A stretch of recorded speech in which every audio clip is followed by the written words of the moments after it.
Imagine this. You are standing in a room divided by an invisible, impenetrable glass wall. On one side, there is a group of people who seem to glide through life. Opportunities stick to them like magnets.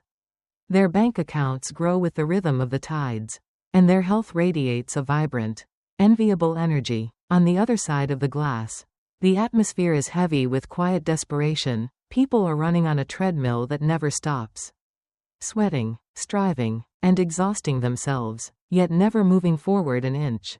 They are good people, hard-working people, yet they are trapped in a cycle of scarcity that feels like a curse. You look back and forth, trying to find the difference.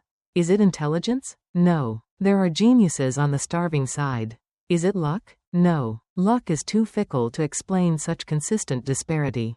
Is it inheritance? No. Many on the wealthy side started with nothing but the clothes on their backs.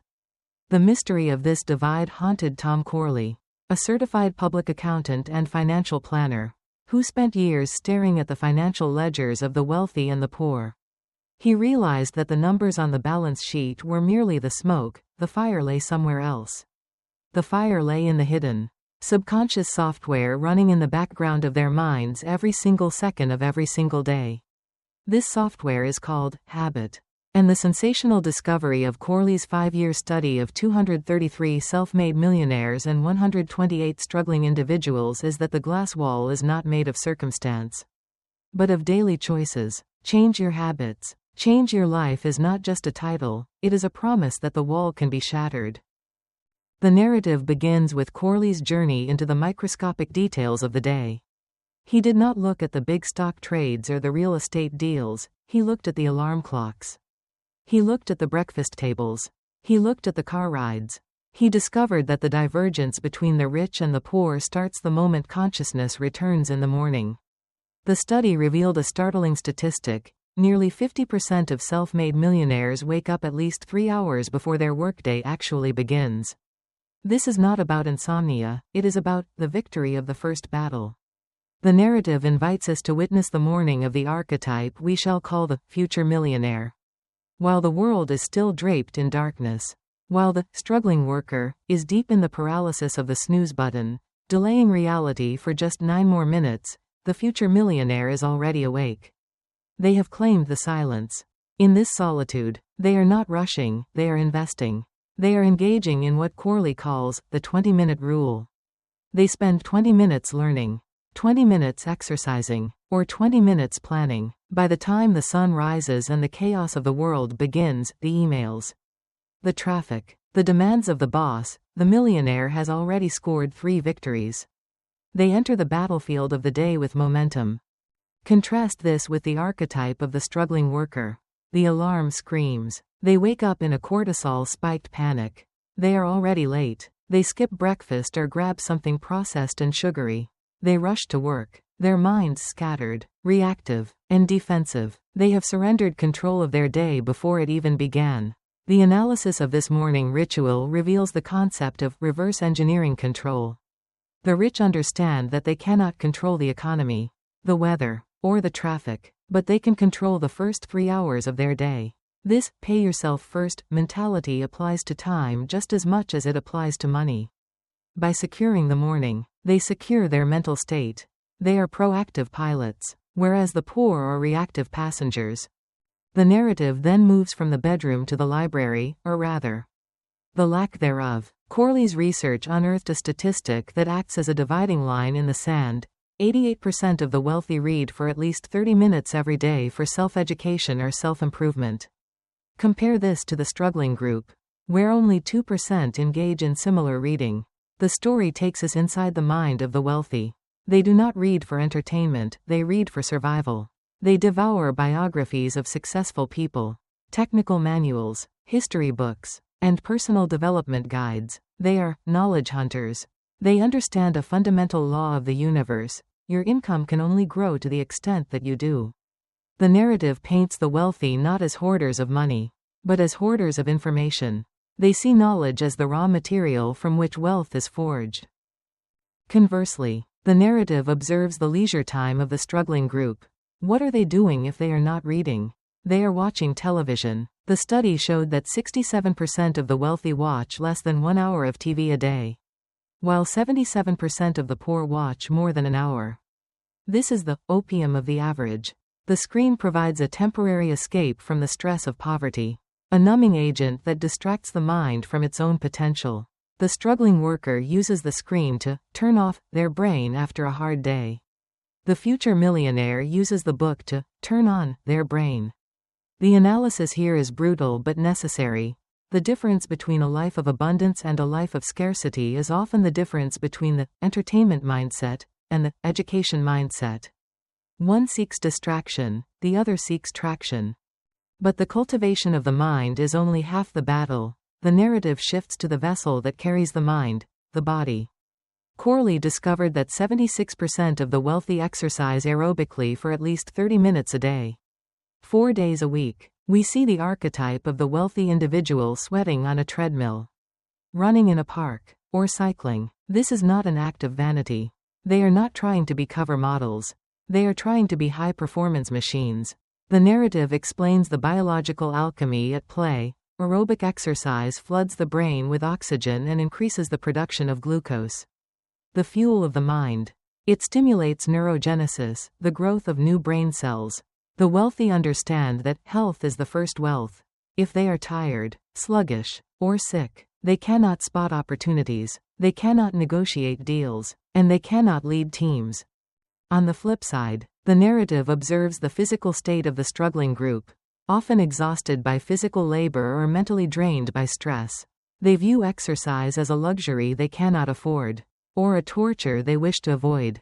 They fall into the trap of false energy, sugar, caffeine, and processed foods that give a quick spike followed by a crash.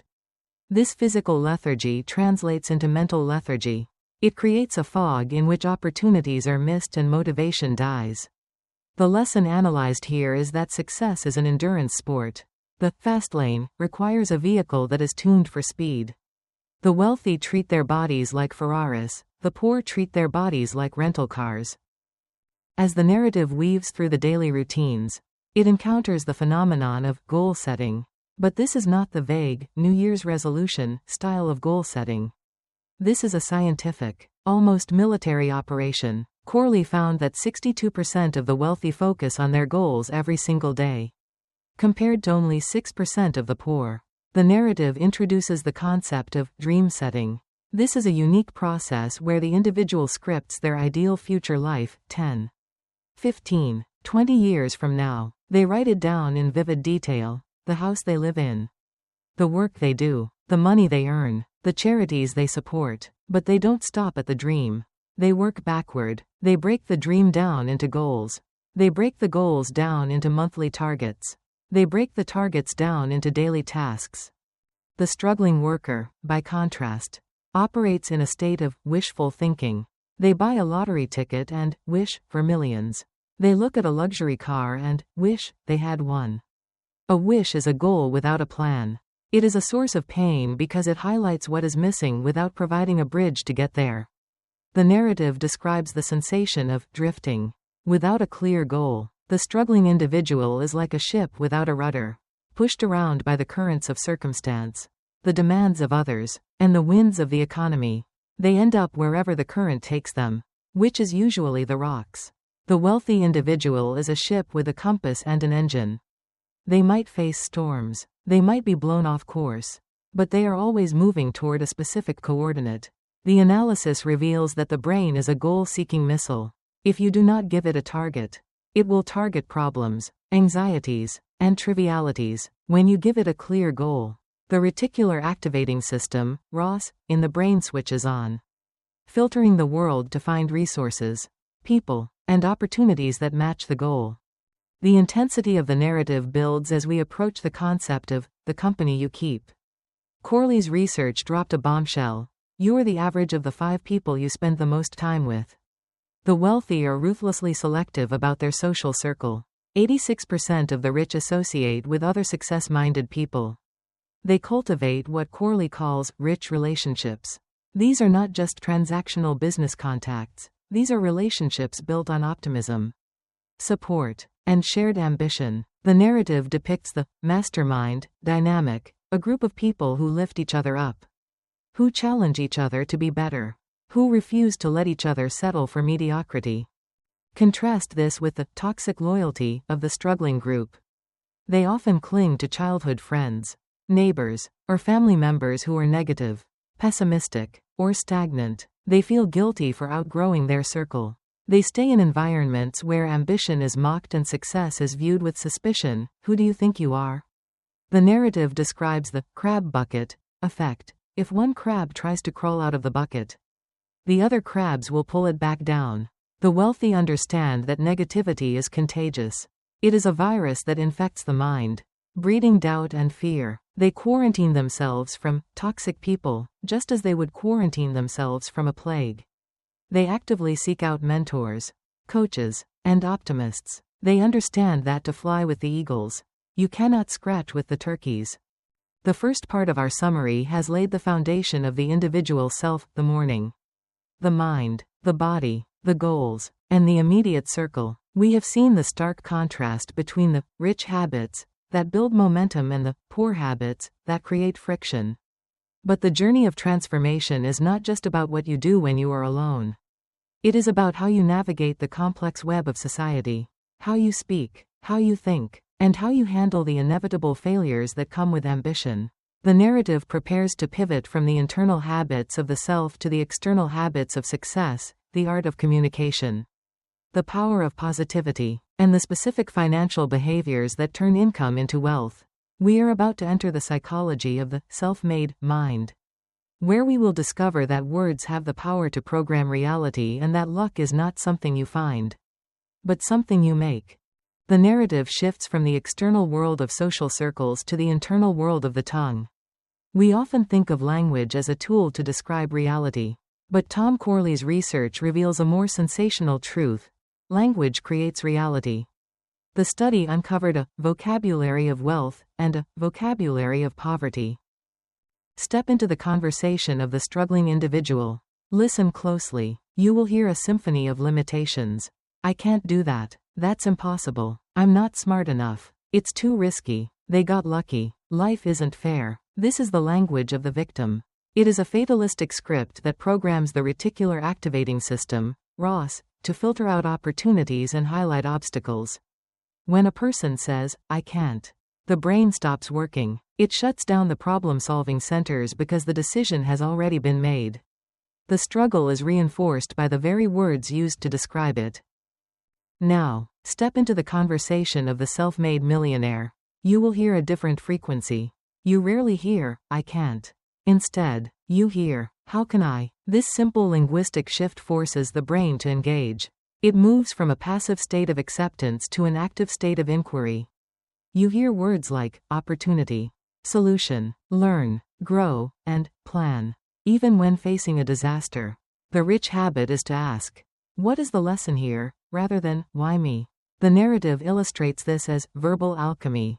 The wealthy understand that words are commands to the subconscious mind. If you tell yourself you are tired, you become tired. If you tell yourself you are capable, you become resourceful. Corley discovered that 6% of the wealthy gossip, compared to 60% of the poor.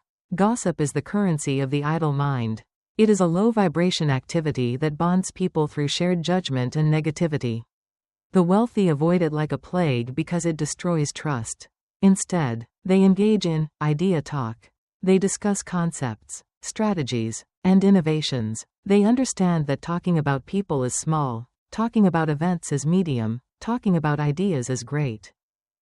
This mastery of language extends to the ratio of input versus output. The narrative introduces the 5-to-1 rule. In a conversation, the wealthy listen 5 minutes for every 1 minute they speak. We see the archetype of the wise listener versus the desperate talker. The struggling worker often talks incessantly about themselves, their problems, their opinions, and their past. They talk to validate their existence, to be heard in a world that ignores them. But in doing so, they learn nothing. They are broadcasting, not receiving. The wealthy individual, conversely, is a detective. They ask probing questions. How did you do that? What was your biggest challenge? What do you think about this trend? They understand that they already know what they know. the only way to grow is to learn what you know. By listening, they gather intelligence. They find the pain points of others, which are the seeds of business opportunities. They build empathy, which is the glue of relationships. The analysis here reveals that listening is a power move. It gives you the upper hand because you possess the information. The person talking is giving away their cards. The person listening is reading the table. As the narrative delves deeper into the unseen forces of success, it confronts the most controversial topic of all, luck. We are conditioned to believe that luck is a lightning strike, random, chaotic, and unfair. The poor look at the rich and say, they just got lucky. The rich look at the poor and say, they created their own bad luck. Corley's research deconstructs luck into 4 distinct types, creating a taxonomy of chance that is nothing short of revolutionary. First, there is random good luck. This is winning the lottery or inheriting a fortune. It is rare, less than 1% of the population, and completely out of your control. The poor obsess over this type, wasting money on tickets and energy on fantasies. The rich ignore it entirely. Second, there is random bad luck. This is getting hit by a drunk driver or having your house destroyed by a tornado. It is also rare and out of your control. The rich mitigate this with insurance and preparation, but they do not fear it. Third, there is opportunity luck. This is the luck of the self-made millionaire. It looks like luck to the outsider. Wow. He met the right investor at the right time, but it is actually the mathematical byproduct of rich habits. If you wake up early, read daily, network constantly, and pursue goals, you are spinning a web. Eventually, a lucky break will fly into that web. The narrative describes this as the law of probability. You cannot control when the coin lands on heads. But if you flip it 1,000 times a day, through habits, you will get more heads than the person who flips it once a year. Fourth, there is detrimental luck. This is the bad luck of the struggling individual. I lost my job. My car broke down. I got sick. But when you look closer, the job loss was due to poor performance, habit. The car broke down because of skipped maintenance, habit. And the illness was caused by poor diet, habit. The analysis is piercing. Most bad luck is simply the delayed consequence of bad habits. The wealthy create opportunity luck. The poor create detrimental luck. The narrative flow carries us to the shortcut. Is there a way to bypass the years of struggle? Is there a fast lane to the rich life? Corley found one: mentorship. The statistics are staggering. 93% of the self-made millionaires who had a mentor attributed their wealth directly to that mentor. 68% said that the mentor was the single most important factor in their success. Imagine a dense, dark forest. The struggling worker enters the forest alone, hacking away at the underbrush with a dull machete, getting lost, circling back, falling into pits, and exhausted by the effort. This is the school of hard knocks. It is noble, perhaps, but it is slow and painful. Now, imagine the wealthy individual. They stand at the edge of the forest and wait. They look for a guide, someone who has already crossed the forest, someone who has a map. They humble themselves and ask, "Will you show me the way?" The mentor says, "Don't go left, there is a swamp. Go right, there is a bridge." In 5 minutes, the mentored individual avoids 5 years of mistakes. The narrative illustrates the 3 types of mentors. 1. Career mentors. The senior executive who guides you up the ladder. 2. Book mentors. The authors, biographers, and thinkers whose wisdom you absorb, for those who cannot find a physical mentor. 3. Adversity mentors. The harsh lessons of failure that, if reframed, teach you what not to do. The analysis reveals that the poor suffer from ego blockage. They are afraid to ask for help because they think it makes them look weak. The rich view asking for help as a sign of intelligence. They are success collectors, gathering wisdom from every source available to compress time. The story then pivots to the chemicals of success. We often think of attitude as a soft skill, nice to have.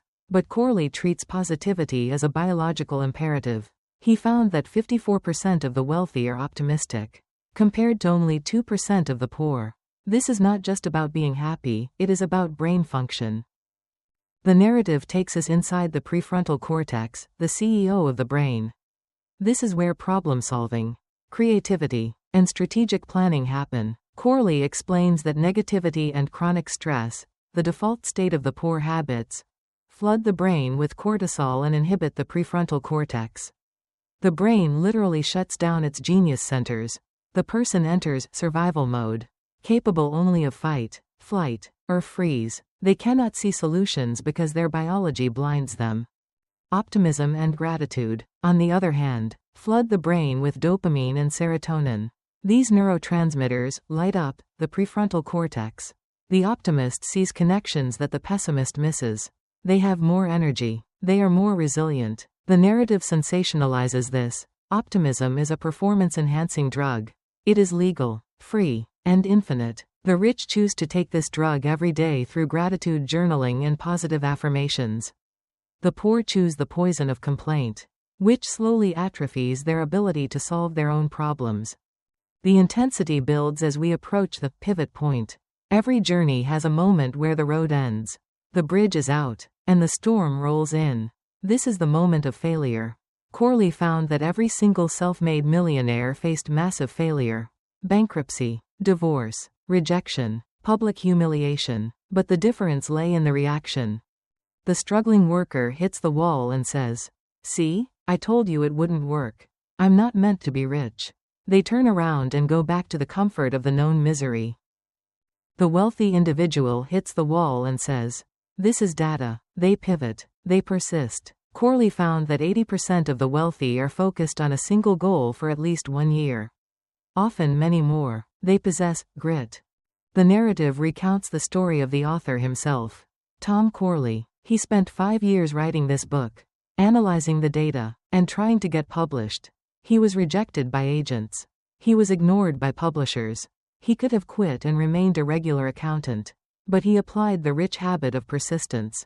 He self-published. He marketed it door to door. He went on radio shows at 4 a.m. He pivoted until the wall cracked. The lesson is that persistence is the fee you pay for entrance into the 1%. It is the filter that keeps the non-committed out. As we transition to the financial mechanics, the narrative strips away the complexity of Wall Street and reveals the simple bucket system of the rich. We think rich people have complex investments. In reality, their secret is often boring, the 20% rule. The struggling worker follows Parkinson's law: expenses always rise to meet income. If they make $30, they spend $30. If they get a raise to $40, they buy a better car and spend $40. They are running on a treadmill where the speed increases every year. But they never move forward. The wealthy individual breaks this law. They save 20% of their gross income before they pay a single bill, buy a single grocer, or spend a dime on entertainment. They live on the remaining 80%. This 20% is not savings in the traditional sense, it is seeds. The narrative describes the buckets of wealth. 1. Retirement bucket. Asterisk 10% goes into long-term investments, 401k. IRAs, that grow with compound interest. This is the peace of mind bucket. 2. Specific expense bucket. Asterisk 10% goes into a fund for future needs, house, education, wedding. The other 80% is for life. The narrative highlights the psychological discipline required to live on 80%. It means driving a used car when you could afford a new one. It means cooking at home when you could eat out. It means saying no to the immediate pleasure for the sake of the future freedom. This is delayed gratification, the superpower of the affluent. But saving is only defense. The narrative shifts to offense. Multiple streams of income. Corley found that 65% of self-made millionaires had at least 3 streams of income before they made their first million. Reliance on a single paycheck is the definition of poverty risk. If that stream dries up, layoff, recession, illness, the person is destitute. The wealthy build a Parthenon, supported by many pillars. We see the archetype of the side hustler. They work their 9-to-5 job to pay the bills. But from 6 p.m. to 10 p.m. and on weekends, they are building a side business. They are renting out a room. They are writing an ebook. They are teaching a course. They are fixing and flipping items. They understand that linear income, trading time for money, is limited. So they seek passive income, money working for them. The second part of our summary concludes with the realization that the rich life is not a destination you arrive at, it is a way of traveling. We have dissected the language of success, the architecture of luck, the necessity of mentors, the biology of optimism, the grit of persistence, and the mechanics of saving. But there is a final layer to uncover. How does one actually break the old habits and install the new ones? Habits are sticky. The brain resists change. The poor habits fight back with the ferocity of an addiction. The narrative prepares to enter the habit lab, where we will learn the specific protocols for rewiring the neural pathways, the time it takes to solidify a new behavior, and the ultimate vision of what a life transformed truly looks like. The glass wall is cracking. Today, more than ever, we are fighting a war against our own biology. The human brain is a marvel of evolution.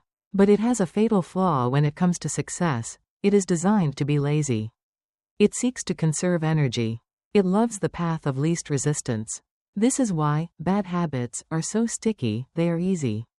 Eating junk food requires no effort, cooking a healthy meal does. Watching Netflix requires no effort, reading a complex book does. The brain, left to its own devices, will default to the poverty mode simply because it burns fewer calories. Tom Corley's research reveals that the battle for wealth is, at its core, a neurological trench warfare against the basal ganglia, the primitive part of the brain that controls automatic behaviors. To change your life, you must override this autopilot. You must wake up the prefrontal cortex and force it to take the wheel until the new behaviors become the new autopilot. This is the process of habit installation, and it is the most difficult, yet most rewarding, undertaking of a human life. The narrative transports us to the habit lab. The struggling worker tries to change everything at once. On January 1st, they vow to quit smoking, start running, read daily, and save money. By January 15th, they have crashed and burned. They are overwhelmed. The brain rebelled against the sudden shock. The wealthy individual uses a different strategy, the micro-habit evolution. They do not try to climb Everest in a day. They change one thing at a time. Corley found that it takes anywhere from 21 to 66 days to forge a new neural pathway. The narrative describes the 3 phases of habit formation. Phase 1. The unbearable, asterisk. The first 21 days are hell. The brain screams in protest. It feels unnatural, exhausting, and painful to wake up at 5 a.m. The gravity of the old self pulls with tremendous force. Most people quit here. The wealthy individual expects this pain. They embrace it as the tax of transformation. Phase 2. The uncomfortable, asterisk. The next 21 days are easier, but still require conscious effort. It is like driving a car in a foreign country. You have to think about every turn. You are not fighting gravity anymore, but you are still climbing uphill. Phase 3. The unstoppable, asterisk. After about 66 days, a miracle happens. The behavior moves from the prefrontal cortex, conscious effort, to the basal ganglia, automatic routine. Suddenly, it is harder not to do the habit than to do it. Waking up at 5 a.m. feels normal. Reading feels necessary. The struggle evaporates. The wealthy individual has successfully reprogrammed their biological software. The narrative introduces the tactical weapon used by the self-made millionaires to win this war, the Rich Habits Checklist. This is not a complex app or a fancy journal. It is a simple sheet of paper. On one side, the old you lists the bad habits, watched 3 hours of TV, ate fast food, procrastinated on project. On the other side, the new you lists the antidotes, limit TV to 30 minutes. Ate 2,000 calories of healthy food. Completed 3 items on to-do list. Every day, the millionaire tracks their performance. They tick the boxes. This act of tracking creates accountability. You cannot lie to the checklist. If you see a row of unchecked boxes, you feel the sting of failure. If you see a streak of checks, you feel the dopamine rush of success. Corley found that this simple act of daily tracking increases the probability of success by over 200%. It turns the vague desire to be better into a binary game. Did you win the day? Or did you lose it? The analysis reveals the gamification of life. The wealthy treat their habits like a high-stakes game. They keep score. They compete against their yesterday. The struggling individual plays the game without a scoreboard. So they never know if they are winning or losing until it is too late. Bankruptcy. Obesity. Divorce. The checklist provides immediate feedback, allowing for course correction in real time. The story then pivots to the keystone habit. Corley discovered that not all habits are created equal. Some habits have a ripple effect that transforms everything else. The most powerful keystone habit is aerobic exercise. When a person starts running daily, something strange happens. They naturally start eating better because they don't want to ruin their run. They sleep better because they are physically tired. Their mood improves because of the endorphins. They become more disciplined in their work because they have conquered their body. One habit triggers a domino effect of positivity. The narrative contrasts this with the keystone bad habit of the struggling group, procrastination.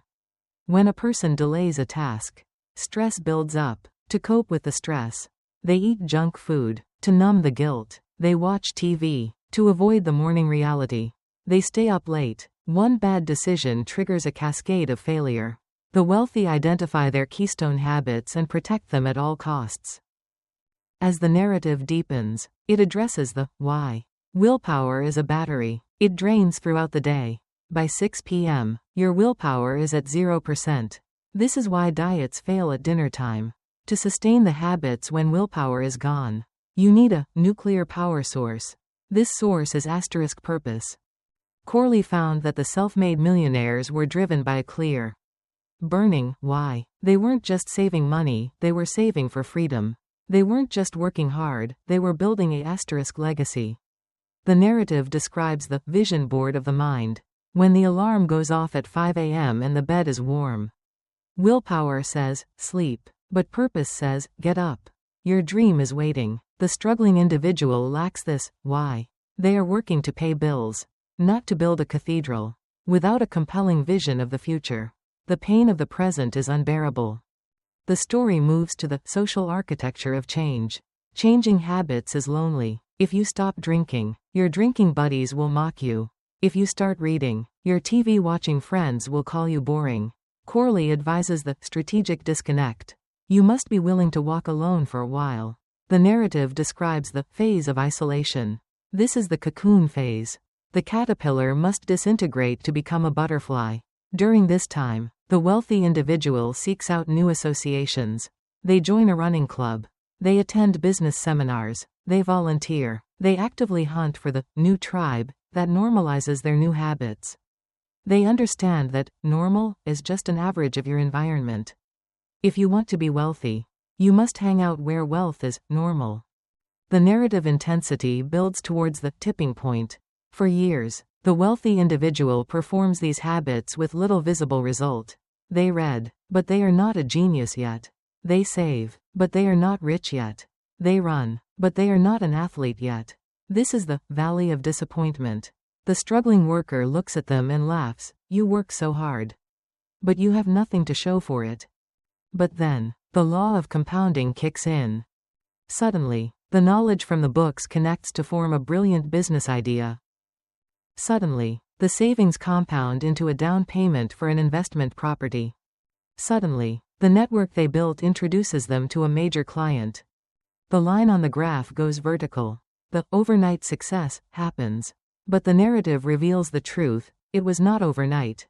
It was the explosive release of potential energy stored up by thousands of boring, daily, disciplined reps. The rich habits are the fuse, the wealth is the explosion. The story concludes with a vision of the self-made man, woman. They stand at the summit of their mountain, looking back at the valley. They see the glass wall that once separated them from this life. They realize the glass was never real. It was a mental construct built of fear, laziness, and ignorance. They realize that they did not find success. They became the kind of person that success is attracted to. They look at their hands. These hands built the habits. They look at their mind. This mind maintained the discipline. They look at their life. This life is the printed output of their daily routine. The narrative strips away the mystery. There is no secret society. There is no magic pill. There is only the ruthless, beautiful mathematics of behavior. If you input rich habits, the output must be wealth. If you input poor habits, the output must be poverty. The universe is a giant computer, and your habits are the code. The listener is left with a haunting question. If a forensic accountant looked at your daily calendar, would they predict you will be rich or poor? The wealthy individual does not leave this to chance. They audit their life. They prune the weeds. They water the flowers. They understand that a day is a miniature life.